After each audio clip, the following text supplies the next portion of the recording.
Good morning बच्चों। आज हम अगला हिस्सा लेंगे फ्लोरल वॉल्स का।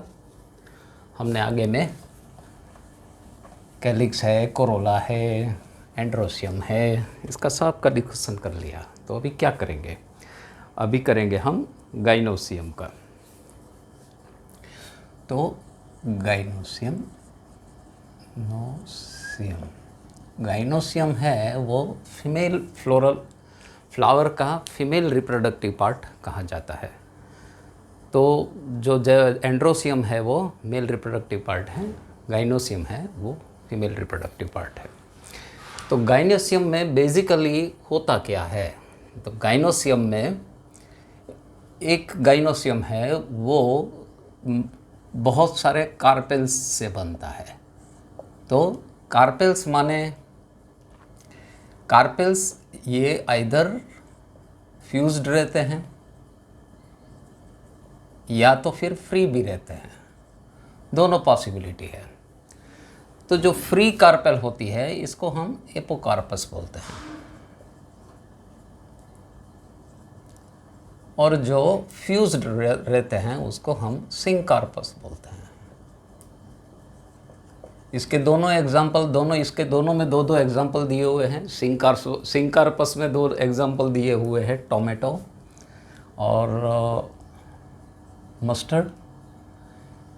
टोमेटो और मस्टर्ड ये दोनों आपको याद रखना है। इसमें भी दो दिए हैं टेक्स्ट बुक में, दोनों आपको याद रखना है, एपोकार्पस और सिंकार्पस के। अभी ये कार्पस है, ये एक भी हो सकता है, वन हो सकता है, दो भी हो सकते हैं, तीन भी हो सकते हैं, मैनी भी हो सकते हैं। तो वन है तो हम मोनोकार्पेलरी बोलेंगे,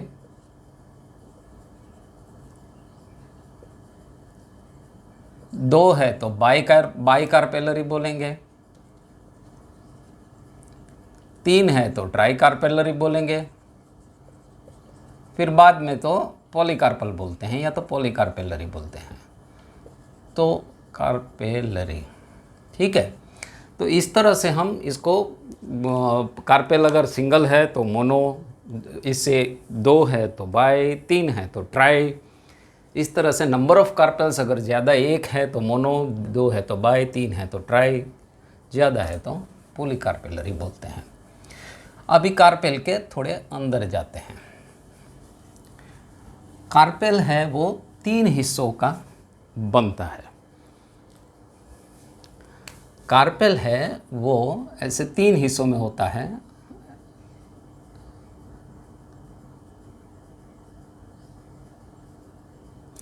ये वाला हिस्सा होता है स्टिग्मा, ये होता है स्टाइल, और ये होता है ओवेरी। तो वन बाय वन हम सब ले लेंगे। तो स्टिग्मा है वो एक्चुअली रिसेप्टिकल है। जो पोलन ग्रेन्स है जब स्टिग्मा में आके फॉल करते हैं तब उसमें से एक पोलन ट्यूब निकलती है जो जाके यहाँ ओवेरी के साथ, ओवेरी में जो हमारा एम्ब्रियो सैक रहता है उसमें ओव्यूल रहता है, उसके साथ जाके उसका जाइगोट बनाता है और वहाँ पे उसकी सीड बनती है। तो स्टिग्मा है वो नॉर्मली तीन प्रकार की पाई जाती है। एक तो ऐसी होती हैं, ऐसी जो मैंने ड्रॉ की थी, इसको बाइफिड बोलते हैं। ऐसे दो पंखड़ी जैसे निकलती है। डोम्ब से भी ये कॉम्पोजिट फैमिली की खासियत है। फिर डोम शेप रहती है, डोम शेप रहती है। और तीसरी एक पॉसिबिलिटी है जिसको बोलते हैं प्लूमोज। प्लूमोज है वो ग्रैमिनेसी है, ग्रैमिनी फैमिली की स्पेशलिटी है। डोम है वो ब्रासिका फैमिली की स्पेशलिटी है, ठीक है। तो ये हुई उसकी रिसेप्टिकल यानी के स्टिग्मा की बात। ये स्टिग्मा 3 टाइप के नॉर्मली मिलते हैं आपको, बाइफिट, डोम एंड प्लूमोस। अभी थोड़े और नीचे चले जाते हैं स्टाइल में।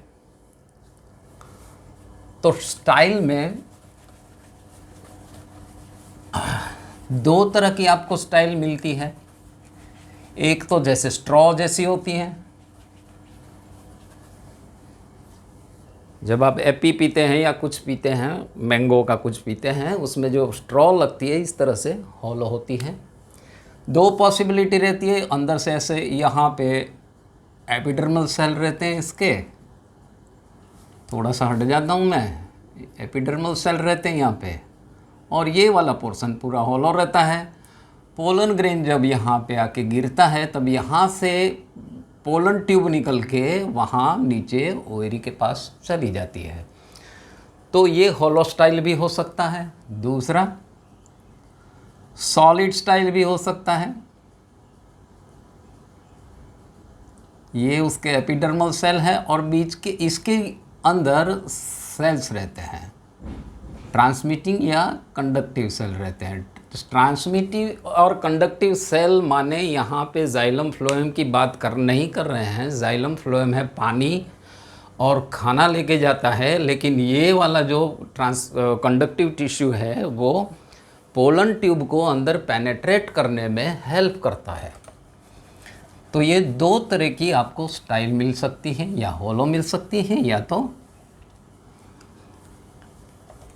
सॉलिड मिल सकती है जिसमें बीच में टिश्यू रहते हैं, या तो बीच में सेल्स रहते हैं जिसको हम कंडक्टिंग टिश्यू बोलते हैं। अभी ओवेरी के साथ इसकी अटैचमेंट 3 तरह से हो सकती है।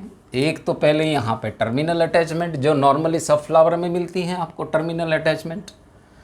एक ऐसी भी होती हैं जो यहाँ पे लैटरल में होती है, तो ये तो सब फ्लावर में आपको देखने को मिलेगी। ये स्पेशलिटी फिग, आपने अंजीर खाया हुआ है ना, अंजीर खाते हो ना, जिसको हम फिग बोलते हैं। फिग में ये इसका हाइपोथेडियम रहता है। ये फ्लावर में इस तरह की एक ये स्टराइल फ्लावर रहता है, और यहाँ पे ये स्पेशलिटी है फिग की। क्यों?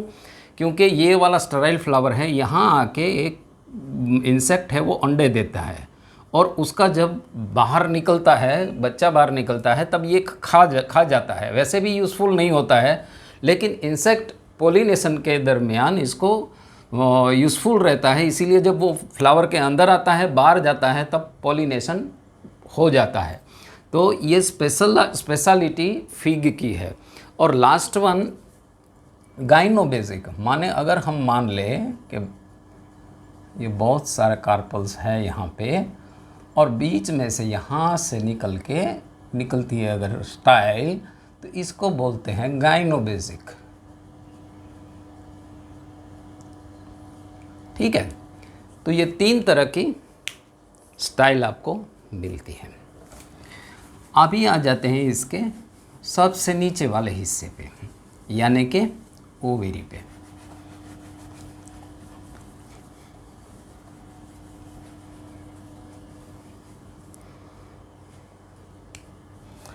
तो ओवेरी होती है, ये वाला हम स्टाइल से यहाँ से थोड़ा ऊपर स्टिग्मा रहती है, ये वाली स्टाइल है, और यहाँ वाली ओवेरी है।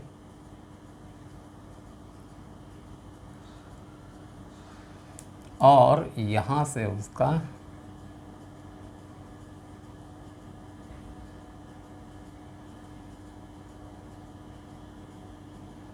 थोड़ा सा अलग कलर कर देता हूँ मैं, ब्लू और रेड।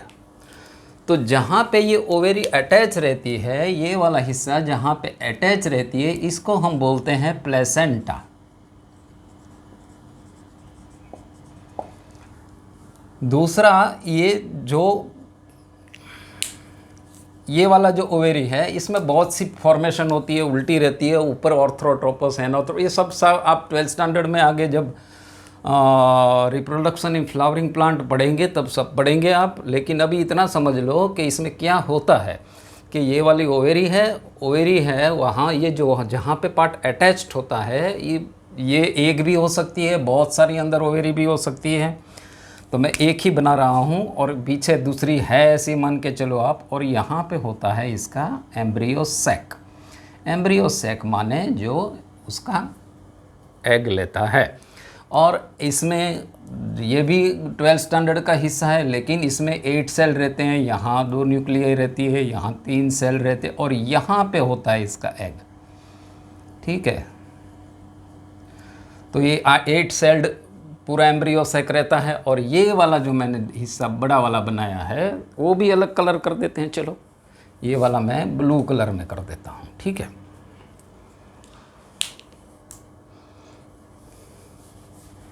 यहाँ पे एक सेल रहता है ऐसा वाला, वो एग है।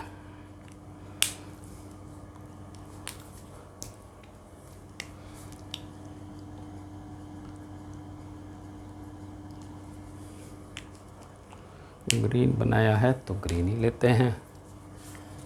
तो इसमें ये एंटीपोडल है, पोलर न्यूक्लियाई है, सिनर्जिड है, ये आपको समझने की अभी ज़रूरत नहीं है। यहाँ पे टच रहता है और ये यहाँ पे 2 सेल और रहते हैं जिसको हम सिनर्जिड बोलते हैं। पोलर न्यूक्लियाई होती है और वो दूसरा, ये सब बाद में देखेंगे हम।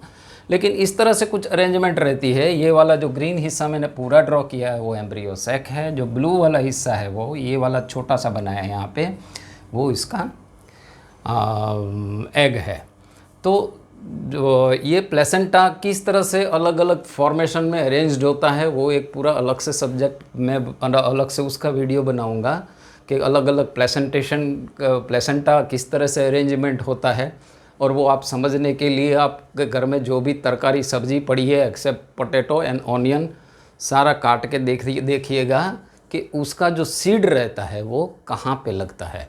सीड जहाँ पे लगता है उसी फॉर्म की वो प्लेसेंटेशन बनती है।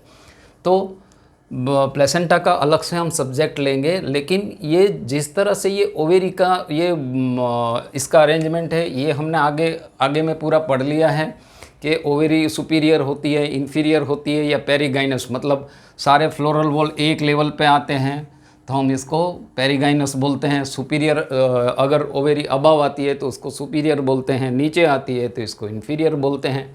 वो आगे मैंने एक वीडियो में सब आपको बता दिया हुआ है। तो अभी नेक्स्ट में हम प्लेसेंटा किस तरह से होता है, उसका अलग अलग प्लेसेंटेशन का फॉर्मेशन किस तरह से होता है, बाहर चिपकता है कि अंदर चिपकता है, वो देखेंगे। लेकिन इसमें समझना ये है कि ये वाला है वो ओवेरी है और ये वाला है वो एग है। तो एग से बनती है, वहाँ एम्ब्रियो बनता है और वहाँ पे बनती है, उससे बनती है सीड, और ओवेरी से बनेगा फ्रूट। ठीक है, तो जो फ्लावर के हिस्से में ओवेरी पार्ट है उसी से फ्रूट बन जाता है और जो एग वाला पार्ट है उसी से बन जाती है सीड। तो अगले हिस्से में हम प्लेसेंटा देखेंगे, प्लेसेंटा के अलग अलग फॉर्म किस तरह से होते हैं वो देखेंगे। Thank you very much.